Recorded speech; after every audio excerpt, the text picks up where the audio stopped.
मनमानी आचरण करते रहे, नौकरी लग जाए, आपका काम बन जाए, आपकी अनुकूलता बढ़ जाए, शुभ अशुभ कर्म करने वाले जब भगवत कृपा से पुनः सत्संग प्राप्त करते हैं और साधन मार्ग में लगते हैं तो माया अपना प्रबल रूप धारण करती है।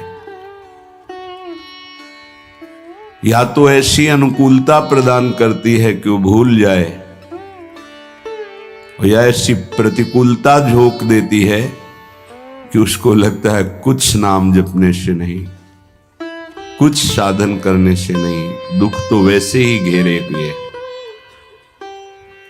धैर्य छूट जाता है और भगवत मार्ग से विमुख आचरण करने लगता है। इसलिए उपासक को बहुत सरल ढंग से समझना चाहिए कि पुरानी फसल यदि बाजरा बोई है और बाजरा की रोटी मिल रही तो अगली फसल गेहूं बो दिया तो कल ही नहीं रोटी बना लोगे। 5-6 महीने लगेंगे किसान मेहनत करके, खेती तैयार करके, दाना बो करके, सींच करके, संभाल करके, फिर भी वो अतिवृष्टि, अनावृष्टि, ओले वृष्टि आदि से बच जाए, सुरक्षित हो जाए, तो सुरक्षित अनाज घर आ जाए, फिर वो पीस कर रोटी बना सकता है। तुम अनंत जन्मों से मनमानी आचरण करते रहे, आज नाम शुरू किया है तो वो तूफान नहीं उठेगा, नष्ट करने के लिए वो अपना स्वरूप धारण करेगा। उसकी गुलामी सहते रहे हो अभी, काम क्रोध लोभ मोह मद मत्सर। अब तुमको धैर्य पूर्वक नाम को पकड़े रहना। जैसे आंधी चले तो हम पहाड़ का आश्रय ले लें, हटे ना इधर उधर, तो आंधी तूफान पहाड़ को नहीं उड़ा सकती। ऐसे ही श्री भगवान कह रहे मामेव ए प्रपद्यन्ते माया में ताम तरंति ते। माया का तूफान आएगा पर तुम मेरे चरणों को पकड़े रहना, छोड़ना नहीं। पर ये जिनका मलिन हृदय है ना, वो सोचते हैं 4 दिन नाम जप करेंगे सारे दुख मिट जाएंगे। हाँ, पक्का मिट जाएंगे, जड़ से मिट जाएंगे, पर धैर्य पूर्वक जीवन को आगे बढ़ाओ। भगवत विमुख होने से तुम्हारा मंगल ही अमंगल है, भगवत सन्मुख होने पर मंगल ही मंगल है। थोड़ा धैर्य धारण करो, तुम्हारी ये फसल तैयार हो जाए, फिर देखना आनंदित हो जाओगे। पर ये कुसंग मन का और तन का, ये दोनों परमार्थ में टिकने नहीं देते। जहां ऐसे मित्र जन मिले जो गलत आचरण करने वाले होते हैं, वो पूछते हैं तुमने शराब छोड़ दिया, मांस छोड़ दिया, तुम नाम जप करने लगे, कुछ लाभ हुआ? अरे कुछ नहीं होने वाला, तुम देख लो करके। उसके दिमाग में माया तो आक्रमण किए ही है, तत्काल नकारात्मक भाव आ जाता है कि नहीं नहीं, भगवत मार्ग में कुछ नहीं मिला, ठीक कह रहे हो, तो आओ हमारे संग फिर हो जाओ। फिर वो माया के मलिन आचरणों में उतर जाता है। वो संत द्रोह, भगवत द्रोह उसके हृदय में अपना स्थान बना लेता है। फिर जन्म जन्मांतर, युग युगांतर कब अवसर आएगा भगवत मार्ग में चलने का। इसलिए जिनको सत्संग मिला है, जिनको नाम जपने का सौभाग्य मिला है, उनको बहुत धैर्यवान होना पड़ेगा।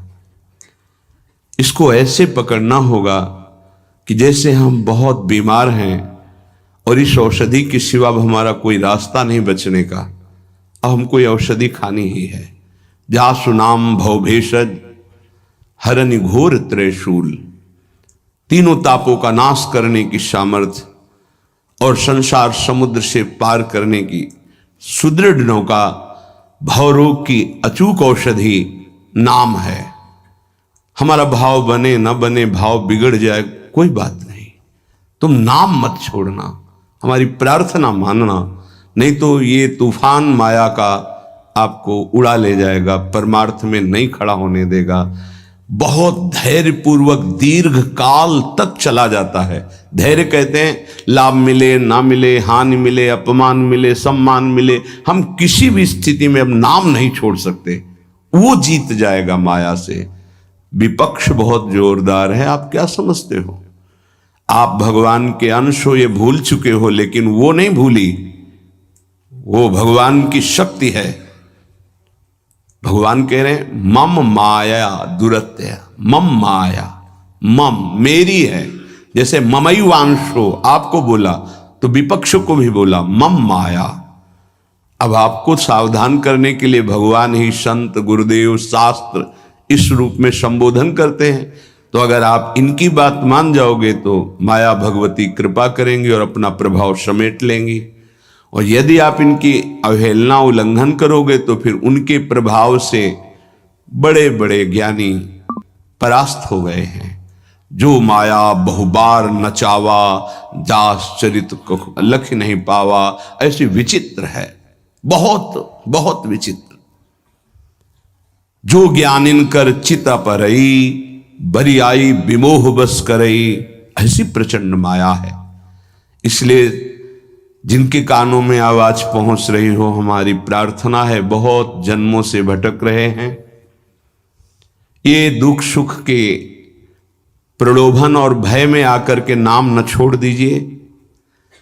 ऐसा भी हो सकता है कि नाम जपना शुरू करें, आपकी नौकरी लग जाए, आपका काम बन जाए, आपकी अनुकूलता बढ़ जाए। ये नाम का फल नहीं है, ध्यान रखना, ये नाम का फल नहीं है। हम स्पष्ट आपको कह रहे हैं कि जब से आपने नाम जपना शुरू किया आपका सब मंगल होने लगा, ये नहीं है।